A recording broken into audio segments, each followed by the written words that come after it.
আল্লাহর রাসূল জনাবে মুহাম্মদুর রাসূলুল্লাহ সাল্লাল্লাহু আলাইহি ওয়াসাল্লামের একজন সাহাবী হযরত হানজালা রাদিয়াল্লাহু তাআলা আনহু, তিনি কেমন আল্লাহর রাসূলকে কেমন ভালোবাসতেন।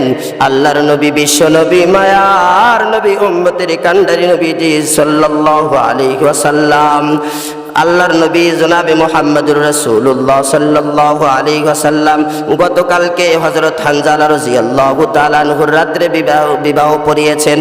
পরের দিন সকাল বেলা, পরের দিনে হযরত হানজালা রাদিয়াল্লাহু তাআলা আনহু তিনি তেনার স্ত্রীর সঙ্গে বাসর করেছেন। বাসর করার পরে তিনি গোসল করার জন্য যখন গোসলখানায় যখন চলে আসছে, ইতিমধ্যে কে যেন রাস্তা দিয়ে যায় আর বলে, কতিলা মুহাম্মদ, মুহাম্মদ আর দুনিয়াতে নাই, মুহাম্মদকে হত্যা করা হয়েছে।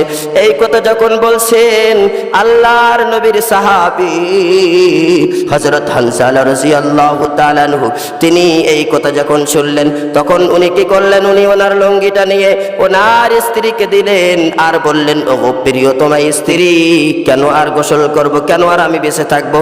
যার জন্য আমি বেঁচে থাকবো, যার জন্য আমি বেঁচে আছি, ওই নবী যদি দুনিয়ার বুকে না থাকে, আমি দুনিয়াতে থেকে কি করব? আল্লাহর নবীর এই কথা শুনে হযরত হানজালা রাদিয়াল্লাহু তাআলা আনহু বললেন, তিনি তরবারি নিয়ে যাইতেছেন। উহুদের ময়দানে যুদ্ধ করতে করতে হযরত হানজালা রাদিয়াল্লাহু তাআলা আনহু শহীদ হয়ে গেলেন। যখন শহীদ হয়ে গেলেন, আল্লাহর রাসূল জনাবে মুহাম্মদুর রাসূলুল্লাহ সাল্লাল্লাহু আলাইহি ওয়াসাল্লাম শহীদদের লাশগুলো খুঁজতেছে। এখন ইতিমধ্যে শহীদদের লাশগুলো যখন খুঁজতেছেন, অনেক শহীদের লাশ যখন পাইলেন, আল্লাহর রাসূল জনাবে মুহাম্মদুর রাসূলুল্লাহ সাল্লাল্লাহু আলাইহি ওয়াসাল্লাম দূর থেকে দেখতেছেন যে বোরকা পরিহিত একজন মেয়ে মানুষ, একজন মহিলা কে যেন আমাকে যখন ডাকতেছে। আল্লাহর রাসূলের কাছে যখন হযরত হানজালা রাদিয়াল্লাহু তাআলা আনহুর স্ত্রী যখন আসলেন, এসে বলতেছেন, ওগো আল্লাহর রাসূলুল্লাহ সাল্লাল্লাহু আলাইহি ওয়াসাল্লাম। আলহামদুলিল্লাহ, বাংলাদেশের ঐতিহ্যবাহী জেলা নীলফামারী জলঢাকা থানার অন্তর্গত আরজি শিমুলবাড়ির ঐতিহাসিক জামে মসজিদের সম্মানিত মুসল্লিন ইকরাম, আমরা সকলেই সর্বপ্রথম সেই আল্লাহ সুবহানাহু ওয়া তাআলার দরবারে শুকরিয়া আদায় করছি যে মহান মনিব আমাদেরকে সুস্থতার বড় নিয়ামত দান করে সপ্তাহের শ্রেষ্ঠ দিন পবিত্র জুমার দিনে আমাদেরকে সমবেত হওয়ার তৌফিক দান করলেন।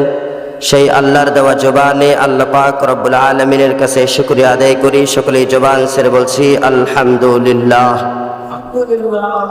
তারপরে তো দিয়ে রাসূল আকাই নামদার তাজদার মদিনা জনাবে মুহাম্মদুর রাসূলুল্লাহ, আমরা সকলে বলছি সাল্লাল্লাহু আলাইহি জানায়ে বলতেছেন, ও আমার বান্দারা শোনো শোনো, ও আমার ইমানদার বান্দারা শোনো শোনো,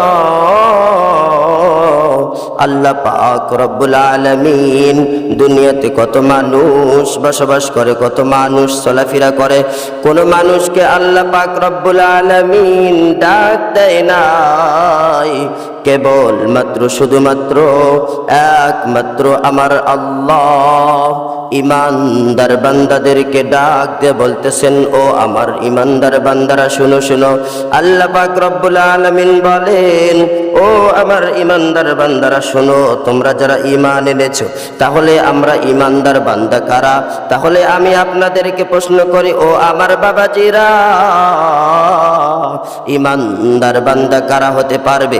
যারা মনে করেন সুদের টাকা খায়, তারা কি ইমানদার হইতে পারবে? বলেন, তারা কর্ষিন কালো ইমানদার হইতে পারবে না। যারা অন্যায় ভাবে যারা চলাফেরা করে, তারা কর্ষিন কালো ইমানদার হতে পারবে না। যারা অন্যায় ভাবে যারা অন্যের উপর যারা জুলুম করে, এরা কর্ষিন কালো, এরা ইমানদার হইতে পারবে না। ইমানদার হবে কারা? যারা সদা সর্বদা যারা আমার আল্লাহকে যারা ভয় করে, আমার আল্লাহ পাক রব্বুল আলামিনের আদেশ নিষেধগুলো মানে, আল্লাহ পাক রব্বুল আলামিন যেটা আদেশ করেছেন সেটাই ইমানদার বান্দারা মানে। জোরে বলেন সুবহানাল্লাহ। আর ইমানদার বান্দারা ওইটা জিনিস থেকে বিরত থাকে। কোন জিনিস থেকে বিরত থাকে? আল্লাহ পাক রব্বুল আলামিন ইমানদার বান্দাদেরকে যেই জিনিস থেকে নিষেধ করতে বলছেন, যে জিনিসকে নিষেধ করেছেন আল্লাহ পাক রব্বুল আলামিনের ওই নিষেধ বিষয়গুলো, ওই নিষেধ কাজগুলো ইমানদার বান্দারা করে না। এরাই হচ্ছেন প্রকৃত ইমানদার। জোরে বলেন সুবহানাল্লাহ। আমার ভাইরা, আমার বন্ধুগণ, আমার বাবাজি, এই জন্য আল্লাহ পাক রব্বুল আলামিন বললেন, ও আমার ইমানদার বান্দারা, তোমরা আমার আনুগত্য করো, তোমরা আমার আনুগত্য করো। আজকে আমরা ইমানদার মনে দাবি করি, আজকে আমরা মুখে বলি ইমানদার, কথা বলেন ঠিক না বেঠিক? আজকে অনেক মানুষ চার দোকানে দেখবেন ইমানদার মানুষের অভাব নাই। ইমানদার মানুষকে আল্লাহর ঘর মসজিদে পাওয়া যায় না, কথা বলেন ঠিক না বেঠিক? আজকে দেখবেন ভালো জায়গায়, যেই জায়গায় কোরআন হাদিসের কথা হয়, আজানের পরে পরে নামাজ, আল্লাহ পাক রব্বুল আলামিনের বিধান এইটা আদায় করতে হয়, দেখবেন এই জায়গাগুলোতে ইমানদার বান্দাদের বড় সংকট, কথা বলেন ঠিক না বেঠিক? এই জন্য আমার আল্লাহ পাক রব্বুল আলামিন বলেন, ও আমার বান্দারা, ও আমার ইমানদার বান্দারা, তোমরা আমার আনুগত্য করো, তোমরা আমার আনুগত্য করো। ওয়াতিউর রাসূল, এবং রাসূলের আনুগত্য করো। আজকে আমরা রাসূলের আনুগত্য কিভাবে করব বাবাজি?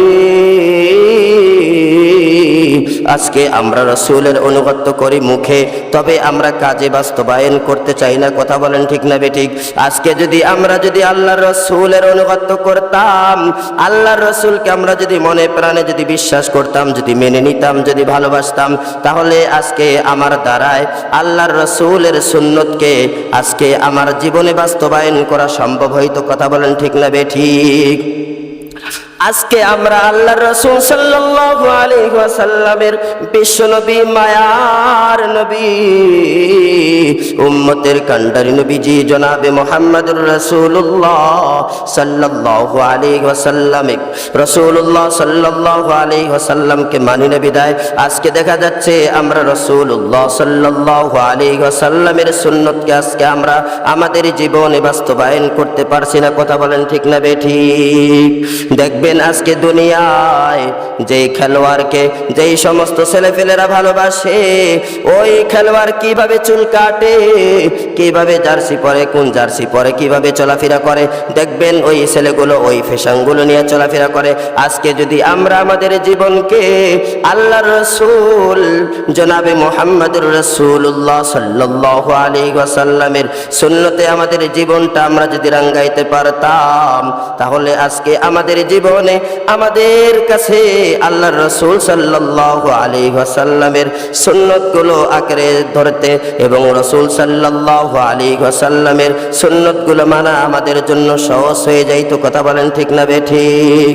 আমার বন্ধু, এই জন্য আল্লাহর রাসূল জনাবে মুহাম্মদুর রাসূলুল্লাহ সাল্লাল্লাহু আলাইহি ওয়াসাল্লাম হাদিসে পাকের ভিতর ফরমান, মান আহাব্বা সুন্নতি ফাকাদ আহাব্বানি ওয়া মান আহাব্বানি কানা মাই ফিল জান্নাহ। আল্লাহর নবী, মায়ার নবী, উম্মতের কান্ডারি নবীজি জনাবে মুহাম্মদুর রাসূলুল্লাহ সাল্লাল্লাহু আলাইহি ওয়াসাল্লাম বলেন, ও আমার উম্মতেরা শুনো শুনো, ও আমার উম্মতেরা শুনো, তোমরা যারা আমার সুন্নতকে আঁকড়ে ধরবে, আমার সুন্নতকে তোমরা যারা মানবে, আমার সুন্নতকে তোমরা যারা ভালোবেসে তোমাদের জীবনে যারা বাস্তবায়ন করবে, এই সমস্ত উম্মতেরা আমি নবী মুহাম্মদুর রাসূলুল্লাহ সাল্লাল্লাহু আলাইহি ওয়াসাল্লামকে ভালোবাসা হবে। জোরে বলেন সুবহানাল্লাহ। কেননা আমি আপনাদেরকে একটি সাধারণ উদাহরণ দিলে আপনারা সুন্দরভাবে বুঝতে পারবেন। একজন মালিক যদি একজন শ্রমিককে কাজের জন্য নেয়, ওই মালিকের কাজ যদি ওই শ্রমিক যদি ঠিকভাবে করে, তাহলে ওই শ্রমিককে ওই মালিক সন্ধ্যাবেলায় সুন্দরভাবে বেতনটা দিবে, কথা বলেন ঠিক না বেঠিক? আর ওই শ্রমিক যদি মালিকের বাড়িতে সকালবেলা আসছে, সারাদিন কোনো কাজকর্ম করে নাই, সন্ধ্যাবেলায় আবার মালিকের কাছে গিয়ে টাকা চায়, তাহলে বলেন বলেন তো ওই আমরা দুনিয়াতে ওই শ্রমিককে আমরা মনে হয় বেতন দিব না। এই জন্য আল্লাহর নবী মায়ার নবী বলেন, ও আমার উম্মতেরা শোনো শোনো, তোমরা যদি আমার সুন্নতকে আঁকড়ে ধরতে পারো, তোমরা যদি আমার সুন্নতগুলো যদি মানো, তোমরা যদি আমার সুন্নতগুলো তোমার শরীরের ভিতর তোমার জীবনে তোমরা যদি বাস্তবায়ন করতে পারো, তাহলে ও আমার উম্মতেরা তোমরা আমি রাসূলকে ভালোবাসলে জোরে বলেন সুবহানাল্লাহ। আর ও আমার উম্মতেরা তোমরা যদি আমাকে ভালোবাসো, তাহলে তোমাদের লাভ কি? তোমাদের কি লাভ হবে? তোমাদের কি ফায়দা হবে?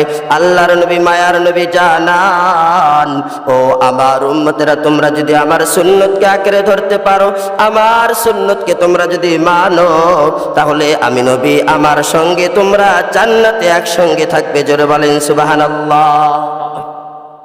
আজকে আমরা সকলে জান্নাতে যেতে চাই, তবে আমরা আল্লাহর রাসূলের সুন্নত মানতে চাই না। কথা বলেন ঠিক না বেঠিক? আজকে আমরা সবাই আল্লাহ পাকের জান্নাতে যেতে চাই, তবে ওই আল্লাহ পাকের গোলামি দাসত্বগুলো করতে চাই না। কথা বলেন ঠিক কিনা? কেমন আল্লাহর নবীর সাহাবী, কেমন আল্লাহর রাসূল সাল্লাল্লাহু আলাইহি ওয়াসাল্লামকে ভালোবাসতেন। আল্লাহর রাসূল জনাবে মুহাম্মদুর রাসূলুল্লাহ সাল্লাল্লাহু আলাইহি ওয়াসাল্লামের একজন সাহাবী হযরত আনজালা রাদিয়াল্লাহু তাআলা আনহু, তিনি কেমন আল্লাহর রাসূলকে কেমন ভালোবাসতেন। আল্লাহর নবী বিশ্ব নবী মায়ার নবী উম্মতের কান্ডারি নবীজি সাল্লাল্লাহু আলাইহি ওয়াসাল্লাম, আল্লাহর নবী জনাবে মুহাম্মদুর রাসূলুল্লাহ সাল্লাল্লাহু আলাইহি ওয়াসাল্লাম গতকালকে হযরত হানজালা রাদিয়াল্লাহু তাআলা আনহুর রাত্রে বিবাহ পড়িয়েছেন। পরের দিন সকাল বেলা, পরের দিনে হযরত হানজালা রাদিয়াল্লাহু তাআলা আনহু তিনি তেনার স্ত্রীর সঙ্গে বাসর করেছেন। বাসর করার পরে তিনি গোসল করার জন্য যখন গোসলখানায় যখন চলে আসছে, ইতিমধ্যে কে যেন রাস্তা দিয়ে যায় আর বলে, কতিলা মুহাম্মদ, মুহাম্মদ আর দুনিয়াতে নাই, মুহাম্মদকে হত্যা করা হয়েছে। এই কথা যখন বলছেন আল্লাহর নবীর সাহাবী হযরত হানজালা রাদিয়াল্লাহু তাআলা আনহু, তিনি এই কথা যখন শুনলেন, তখন উনি কি করলেন, উনি ওনার লুঙ্গিটা নিয়ে ওনার স্ত্রীকে দিলেন আর বললেন, ও প্রিয়তমা স্ত্রী, কেন আর গোসল করব, কেন আর আমি বেঁচে থাকবো? যার জন্য আমি বেঁচে থাকবো, যার জন্য আমি বেঁচে আছি, ওই নবী যদি দুনিয়ার বুকে না থাকে, আমি দুনিয়াতে থেকে কি করব? আল্লাহর নবীর এই কথা শুনে হযরত হানজালা রাদিয়াল্লাহু তাআলা আনহু বললেন, তিনি তরবারি নিয়ে যাইতেছেন। উহুদের ময়দানে যুদ্ধ করতে করতে হযরত হানজালা রাদিয়াল্লাহু তাআলা আনহু শহীদ হয়ে গেলেন। যখন শহীদ হয়ে গেলেন, আল্লাহর রাসূল জনাবে মুহাম্মদুর রাসূলুল্লাহ সাল্লাল্লাহু আলাইহি ওয়াসাল্লাম শহীদদের লাশগুলো খুঁজতেছে। এখন ইতিমধ্যে শহীদদের লাশগুলো যখন খুঁজতেছেন, অনেক শহীদের লাশ যখন পাইলেন, আল্লাহর রাসূল জনাবে মুহাম্মদুর রাসূলুল্লাহ সাল্লাল্লাহু আলাইহি ওয়াসাল্লাম দূর থেকে দেখতেছেন যে বোরকা পরিহিত একজন মেয়ে মানুষ, একজন মহিলা কে যেন আমাকে যখন ডাকতেছে। আল্লাহর রাসূলের কাছে যখন হযরত হানজালা রাদিয়াল্লাহু তাআলা আনহুর স্ত্রী যখন আসলেন, এসে বলতেছেন, ওগো আল্লাহর রাসূল, আপনি দয়া করে আমার স্বামীকে একটু তালাশ করেন। বলতেছে, আপনি কে? আল্লাহর রাসূলের সাহাবীর স্ত্রী বলতেছেন, ওগো আল্লাহর রাসূল, গতকালকে আপনি রাত্রে যার বিবাহ করেছেন, আমি হচ্ছেন সেই হানজালার স্ত্রী। আল্লাহর রাসূল সাল্লাল্লাহু আলাইহি ওয়াসাল্লাম সাহাবায়ে কেরামকে বললেন, ওগো সাহাবায়ে কেরামরা, দেখো আমার সাহাবী হযরত হানজালা কোথায়? দেখতেছেন হযরত হানজালা কোথাও নাই। দেখতেছেন এক পর্যায়ে দেখতেছেন হযরত হানজালা রাদিয়াল্লাহু তাআলা আনহু, তিনার শরীর থেকে টকবক টকবক করে পানি ঝরতেছে। তখন আল্লাহর রাসূলকে হযরত হানজালা রাদিয়াল্লাহু তাআলা আনহুর স্ত্রী বললেন, ওগো আল্লাহর রাসূল, দয়া করে আমার স্বামীকে একটু দয়া করে গোসল করে দাফন দিবেন, কেননা আমার স্বামীর গোসল ফরজ হয়ে গেছে, আপনার কথা যখন শুনছেন আপনি আর দুনিয়াতে নাই, আমার স্বামী আর ফরজ গোসলটা পর্যন্ত করে নাই, সঙ্গে সঙ্গে আপনার কথা শুনে আমার স্বামী আপনার সঙ্গে সাক্ষাৎ করার জন্য আপনার সাথে উপস্থিত হয়েছেন। যারা বলেন সুবহানাল্লাহ। দেখেন আল্লাহর রাসূলের সাহাবীরা কেমন করে আল্লাহর রাসূলকে ভালোবাসতেন। আজকে আমরা মাত্র দুনিয়াতে কয়েকদিন বসবাস করার জন্য, কয়েকদিন বাঁচার জন্য আমরা দেখেন কত স্টাইল করে চলতেছি, কতভাবে চলতেছি। আজকে আমার রাসূলের আদর্শ আমাদের ভালো লাগে না, আল্লাহর রাসূলের সুন্নাত আমাদের ভালো লাগে না। কথা বলেন ঠিক না বেঠিক? আজকে যদি আমরা আল্লাহর রাসূলকে, আমরা কে কতটুক আল্লাহর রাসূল সাল্লাল্লাহু আলাইহি ওয়াসাল্লামের সাহাবীদের মতো আজকে আমরা কে কেমন ভালোবাসতে পারিছি, আজকে আমরা সেরকম ভালোবাসতে পারি না। এই কথা বলেন ঠিক না বেঠিক? এই জন্য দেখেন আল্লাহর নবীর সাহাবী দেখিয়েছেন। ও আমার ভাইরা শুনেন, দেখেন আল্লাহর রাসূলকে কিভাবে ভালোবাসতে হয়। এই জন্য আল্লাহর নবী জানান, ও আমার উম্মতেরা, তোমরা যদি আমার সুন্নতকে আঁকড়ে ধরতে পারো, আমার সুন্নতকে তোমাদের জীবনে তোমরা যদি বাস্তবায়ন করতে পারো, তাহলে তোমরা আমি নবী জনাবে মুহাম্মদুর রাসূলুল্লাহ সাল্লাল্লাহু আলাইহি ওয়াসাল্লাম আমার সঙ্গে তোমরা জান্নাতে থাকবেন। দেখেন আজকে আমরা দুনিয়ার ক্ষেত্রে দেখেন আমরা যদি ভালো কিছু পরিশ্রম না করি, তাহলে আজকে আমরা ভালো কিছু খাওয়া সম্ভব না। এই জন্য দেখেন আমরা আমাদের ছেলে মেয়ে যারা আছে এদেরকে বলি, বাবা ভালো করে কষ্ট করে লেখাপড়া করো, তোমার জীবন ভবিষ্যৎ উজ্জ্বল হবে। কথা বলেন ঠিক না বেঠিক? এই কথা বলি কি বলি না?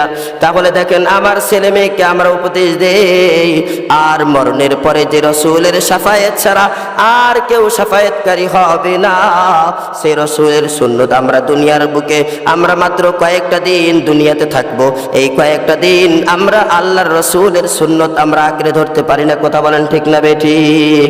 তাহলে দেখেন আমাদের মতো কপাল পরা হতভাগ্য আর কে হতে পারে? এই জন্য বাবাজি আমি আপনাদেরকে উদাত্ত আহ্বান জানিয়ে বলতে চাচ্ছি, ও আমার প্রিয় মুসল্লিয়ানে কেরাম, ও বাবাজিরা আমার, ও যুবক ভাইরা, যা কিছু করেছেন না কেন আপনারা এখন আজকের থেকে তওবা করে আল্লাহর রাসূলের সুন্নতকে আঁকড়ে ধরেন। কেননা যে ব্যক্তি আল্লাহর রাসূল সাল্লাল্লাহু আলাইহি ওয়াসাল্লামের সুন্নত মানতে পারবে, যে রাসূল সাল্লাল্লাহু আলাইহি ওয়াসাল্লামের সুন্নত আঁকড়ে ধরতে পারবে, তার পরিবার, তার জীবন, সমস্ত প্রত্যেকটা ক্ষেত্রে আমার আল্লাহ পাক রব্বুল আলামিনের পক্ষ থেকে ওই বান্দার জন্য আমার আল্লাহ রহমত বর্ষিত করাইয়া দিবে। এই জন্য আজকে আমাদের পরিবারে আমাদের ছেলে মেয়ে আমাদের কথাবার্তা শুনে না কেন, আজকে আমাদের এত অশান্তি কেন? একটা মাত্র কারণ, আমরা আল্লাহর রাসূল এবং আল্লাহ তাআলাকে ভুলে গেছি, যার কারণে আজকে আমাদের অশান্তি। কথা বলেন ঠিক না বেঠিক? দেখবেন সাধারণত উদাহরণ দিয়ে আমি বলি যে অলস মানুষের কষ্ট কম হয় না বেশি হয়? যেই সমস্ত মানুষরা কাজ করতে চায় না, ওই সমস্ত মানুষের পরিবার অভাব ছাড়া আর কোনো কিছু জুটে না। এই জন্য আমরা যদি আল্লাহ তাআলার গোলামি দাসত্ব ঠিক মতো না করি, আল্লাহ রাসূল সাল্লাল্লাহু আলাইহি ওয়াসাল্লামের সুন্নতকে ঠিক মতো আঁকড়ে ধরতে না পারি, তাহলে আমাদের প্রত্যেকটা ক্ষণে ক্ষণে, প্রত্যেকটা স্থানে, প্রত্যেকটা সময় আমাদের জন্য বিপদ সংকট দিতেছে। কথা বলেন ঠিক না বেঠিক? এই জন্য আমি আপনাদের কাছে যে কথা বলতে চাচ্ছি, আকুল আবেদন যে আপনারা সকলে আল্লাহ রাসূল সাল্লাল্লাহু আলাইহি সাল্লামের সুন্নতকে আঁকড়ে ধরেন।